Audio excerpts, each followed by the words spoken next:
I've told versions of this story before, but never the whole thing. Not like this. Not with the parts that still keep me awake at 3:17 a.m., staring at the ceiling like it's about to testify against me. A false alibi is a night I rewrote, not just for other people, but for myself. Memory is flexible like that. You bend it enough, you almost believe it. Almost. This happened 8 years ago, back when I still thought I was the kind of person who only considered bad things, not someone who actually followed through. I had a decent job, a forgettable apartment, and just enough debt to make me desperate but not enough to make me interesting. The truth is, the crime didn't start the night it happened. It started months earlier, with resentment. Quiet, slow-burning resentment. There was a man named Daniel. He wasn't a villain, not in the way people like to justify these stories. He was just successful.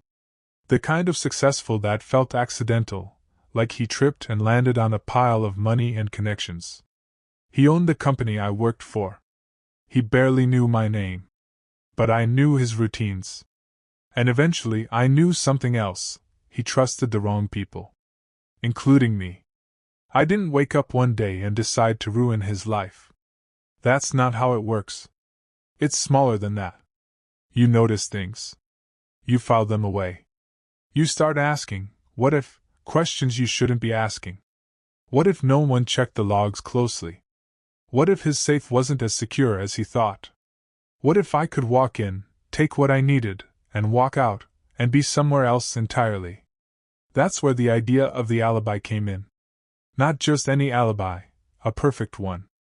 A version of the night so clean, so airtight, that even I could hide inside it. And once I realized it might actually work, that's when it stopped being a thought experiment. That's when it became a plan. I didn't jump straight into planning. That would have made it feel real too quickly. Instead, I let the idea sit with me, like something half-formed and harmless. A passing thought. Something you could still walk away from. Except I didn't. It started with small observations. Daniel had patterns, predictable ones. He left early on Thursdays, always before 7 p.m., usually heading out to some dinner or event. The office would thin out by 8. Security stayed, of course, but even they got comfortable. Routine does that to people. It dulls them. I began staying late more often. At first, it was legitimate, or at least it looked that way. Extra reports, unnecessary revisions. No one questions the guy who seems overworked. That's one thing I learned early: effort is the best disguise. But I wasn't working. I was watching. Timing how long it took for the night guard to make his rounds.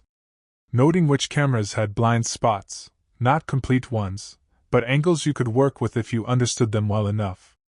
That's when the thought changed. It stopped being, what if? And quietly, without ceremony, it became, how? The funny thing about an alibi is that it has to exist before the crime does.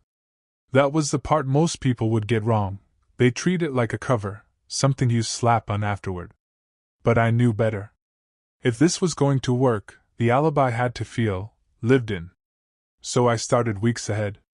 There was this bar across town, loud, crowded, the kind of place where nobody really looks at you twice but everyone remembers seeing someone. Perfect. I began showing up every Thursday. Same stool. Same drink. I made sure the bartender knew my name. Tipped just enough to be remembered, not enough to stand out. Consistency creates credibility. After a while, I didn't even have to try. Back again? He'd say. People started recognizing me. Not as William, but as a regular. That was enough. I wasn't building a story, I was planting witnesses. Then came the digital trail. Check-ins, timestamps, messages sent at specific hours. Nothing flashy. Just normal, boring activity. The kind no one questions because it's exactly what it should be. By then, the plan had shape. And for the first time, I realized something uncomfortable. I wasn't preparing in case I did it.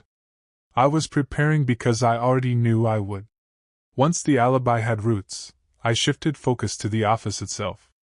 That part felt colder, more technical, like I was studying a machine instead of planning something that could ruin a life. It made things easier, pretending it was just a system to understand. Daniel's office sat on the top floor. Glass walls, minimalist design, the kind of space meant to signal power without saying it out loud. But like everything else, it had flaws. You just had to be patient enough to notice them. The safe was the first real breakthrough. It wasn't hidden, just tucked behind a panel that slid open with a soft click. I only saw it because Daniel left it open once during a late meeting. Careless, but that's what happens when you trust your environment too much. I didn't rush it. Over the next few weeks, I paid attention to how he accessed it. The angle of his body. The rhythm of his hands. I never saw the full code, but I didn't need to, not all at once. Patterns fill in gaps. Meanwhile, I learned something else. Cleaning staff came in at 9:30, stayed for about 40 minutes, and rarely spoke to anyone. That window, it started to look less like a coincidence, and more like an opportunity. There's a moment in something like this where everything could still stop. No drama, no consequences, you just don't do it. You go home, distract yourself, let the idea fade into something embarrassing you once considered. I reached that moment. And ignored it. By then, the plan wasn't abstract anymore. It had dates, timing, contingencies. I chose a Thursday, predictable, like everything else Daniel did. He had a charity dinner that night. I knew because his assistant mentioned it casually, the way people leak information without realizing it matters. That was the night. I spent the week tightening details, practicing normal behavior, making sure nothing about me seemed off. That was harder than it sounds. When you're about to cross a line, everything starts to feel exaggerated. Every word, every glance. But on the surface, I was just William. Slightly tired. Slightly overworked. Invisible in the way people get when they're always around but never noticed. The alibi was already in motion. The office schedule lined up. The gaps were there, waiting. All that remained was execution. And the part no one likes to admit, I felt ready. Not nervous. Not hesitant. Ready. The night itself didn't feel dramatic at first.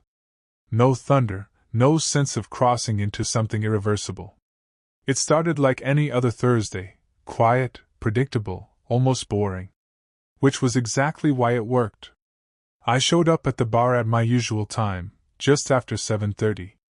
Same stool. Same drink. The bartender gave me that half nod of recognition, like I'd successfully become part of the background. That mattered more than anything else. I stayed for about 40 minutes. Long enough to be seen, to be remembered. I made small talk, laughed at something I didn't even register, paid my tab in cash. Normal, forgettable details. Then I left. Not abruptly, that would have stood out. Just a casual exit, like I'd done it a dozen times before. Because I had. Once outside, everything sharpened. The air felt colder, the sounds more distinct.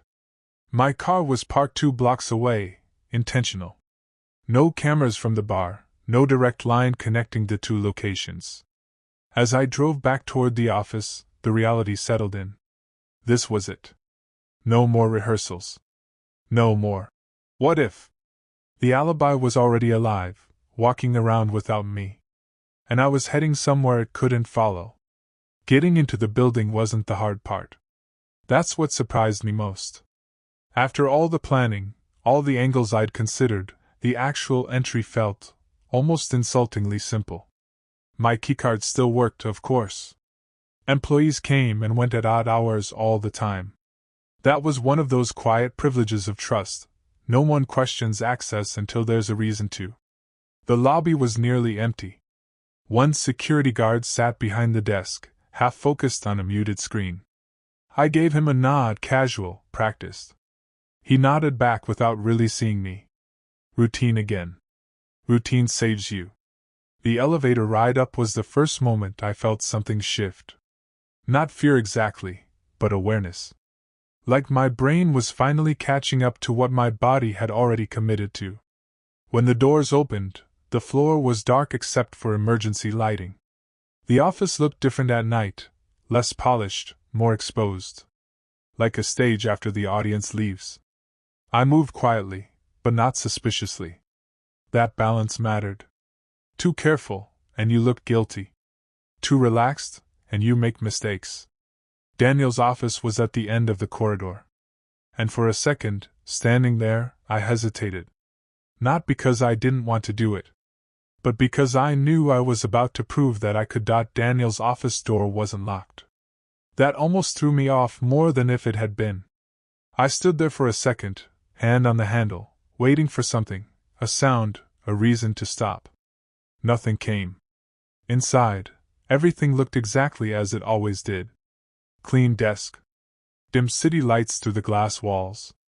That quiet, curated version of success he lived in. It felt strange being there alone, like I'd stepped into someone else's life without permission. Which I guess I had. The panel behind the bookshelf slid open just like I remembered. Smooth. Quiet. No resistance. The safe sat there, solid and unremarkable, like it didn't know it was the center of all this. This was the part one couldn't fake. I took a breath and started entering the code, not guessing, not randomly trying, but following the pattern I'd built over weeks. Pieces of observation stitched together into something usable. The first attempt failed. That hit harder than I expected. For a split second, everything felt fragile. Like the whole plan could collapse right there. Then I adjusted. One digit. One assumption. Second attempt. A click. Soft. Almost polite. But it echoed louder than anything else that night. When the safe opened, I expected relief. Maybe even a quiet sense of victory. Instead, what I felt was something sharper, like stepping onto ice and realizing it's thinner than you thought. Inside wasn't just cash. There were documents, envelopes, a small lockbox, and a stack of things that looked personal. Not just business assets. Things people keep because they matter. For a moment I froze. This wasn't the clean version of the crime I'd imagined. I'd told myself I was taking money. That was it. Something impersonal. Replaceable. But standing there, looking at everything, the line blurred. It stopped being about need and started leaning toward opportunity. And that's where I made the first real mistake. I took more than I planned. Cash, yes, that was always the goal. But I also grabbed the lockbox without knowing what was inside. It felt important, which was enough at the time. Footsteps in the hallway snapped me back. Not loud. Not close. But real. My heart didn't race, it slammed. Sudden, violent awareness. I closed the safe, hands steady by force, not instinct. That's when I realized something else. Plans don't account for panic. And panic was starting to show up. The footsteps didn't pass. That was the problem. At first, I told myself it was just the cleaning staff sticking to their usual route. I'd accounted for them, timed them, built the entire window around their routine. But routines aren't contracts. People pause. They double back. They forget things. The handle on Daniel's office door shifted slightly. Not fully opening, just enough to tell me someone was there. I didn't think. I reacted. I moved behind the wall adjacent to the door, out of direct sight but not completely hidden. It was a terrible position, close enough to be seen if they stepped in, too far to slip out unnoticed. The door opened a few inches. A woman's voice, quiet, distracted. She muttered something to herself in a language I didn't fully catch. Probably just checking if anyone had left lights on or something out of place. For a second, I thought she'd walk away. Instead, the door creaked wider. Time stretched in that moment. Every second felt deliberate, heavy. My grip tightened around the bag I was holding. I wasn't thinking about the plan anymore. Just one question. If she sees me, what happens next? She stepped inside. Not fully, just enough for her silhouette to break the doorway light. I could hear the faint rustle of keys, the soft squeak of shoes against the polished floor. She wasn't looking for me. That was obvious. To her, this was routine. Another office, another quick check. But routines don't expect interruptions. I stayed completely still. Not even controlled breathing. I forced myself into something quieter than that. The kind of stillness that feels unnatural, like you're pretending not to exist. She moved a step closer to the desk. If she took two more, she'd see me. No doubt about it. That's when something shifted inside me, not panic this time, but calculation. Cold, immediate, almost detached. I started mapping outcomes. If she saw me, I'd have to explain. If I explained, I'd unravel. If I unraveled, everything collapsed. So I made a choice. I reached out slowly and nudged the door from behind the wall. Just enough for it to creak again, a subtle, misleading sound. She paused, turned slightly, and then, thankfully, stepped back toward the hallway. The door stayed open. But she didn't come back. And I didn't follow. I didn't wait. The second her footsteps faded, I moved. Not rush, not sloppy, just deliberate. There's a difference. Panic makes you fast. Control makes you efficient. I forced myself into the second one. The office looked untouched. That mattered. I scanned quickly, desk, panel, floor. Nothing obvious out of place. The safe was closed, the panel sealed. If someone walked in now, they wouldn't see anything wrong. But that didn't mean it was clean. I stepped into the hallway, listening first. Silence. The kind that feels temporary, like it could break at any second. I kept walking, steady pace, no hesitation. Running would have been the worst possible move. The elevator took too long. Every second standing there felt exposed. Like the building itself knew something had shifted. When the doors finally opened, I stepped in and pressed the button without looking back. That was harder than I expected, not turning around. Outside, the air hit differently. Colder. Sharper. I didn't go straight to the car. Instead, I walked. 2 blocks. Then 3. Changing direction once, just to break any pattern. By the time I finally drove away, the bag sat in the passenger seat. Silent. Heavy. And far more real than I'd prepared for. By the time I arrived at the bar, adrenaline had thinned to a tense hum. Every step, every word, every laugh had to match the version of me I'd been cultivating for weeks. The William everyone knew had to exist convincingly, because if he didn't, the whole plan unraveled. I slid onto my usual stool, ordered the same drink, and smiled at the bartender like nothing had happened. He nodded, busy with other patrons, unaware that the man he recognized wasn't the same man who had just emptied a safe. That anonymity was intoxicating. It felt like a second skin, the protective kind you only put on once you've done something unforgivable. I checked my phone casually, sent a message to an old friend about meeting up later. Nothing that would raise questions, but everything that could be verified if someone asked. Each minute spent there reinforced the story, cemented the alibi. By the time I left, everyone had seen me. The version of me I had built had a life separate from what actually occurred. And that, I realized, was more powerful and more dangerous than the crime itself. The next morning, I woke up in a haze of disbelief and quiet triumph. The crime was done, the alibi solid. No one had seen me, no alarms, no cameras recorded anything unusual. Nothing could tie me to the act. Yet relief didn't come. Not really.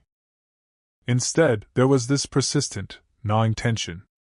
Every phone ring, every knock at the door, every unexpected email felt like it could be the end. Part of me expected the police to appear at my apartment at any moment, like reality itself had caught up with me overnight. That fear was heavier than the cash in my bag or the documents tucked away in my closet. I went about my life outwardly normal. Work, routine, pretend interactions. But internally I felt stretched thin. Every time I passed a camera or saw a security guard, I felt that moment in the office replaying: the footsteps, the door, the woman in the hallway. Even with the alibi cemented, I realized, getting away doesn't erase what you know you've done. It just changes the way you live with it. And for me, that was the beginning of a long, quiet reckoning. Years later, I still think about that night. Not because I'm proud, far from it, but because it changed how I see myself. I can't unsee the choices I made, the cold calculation I relied on, or the thrill that scared me more than any consequence ever could. The crime taught me something I didn't expect: getting away doesn't absolve you. It just buries the truth deeper, and living with it shapes you in ways that no one else can measure. I learned to be meticulous, patient, and calm under pressure, skills that seem useful until you remember what they were built for. I don't tell this story for shock value. I tell it because someone might stumble into thinking opportunity excuses morality. It doesn't. Planning a perfect crime isn't clever, it's corrosive. If there's a warning in all this, it's simple: the alibi might protect you from others, but it can't protect you from yourself. And in the quiet moments, when no one is watching, that's when the real cost shows.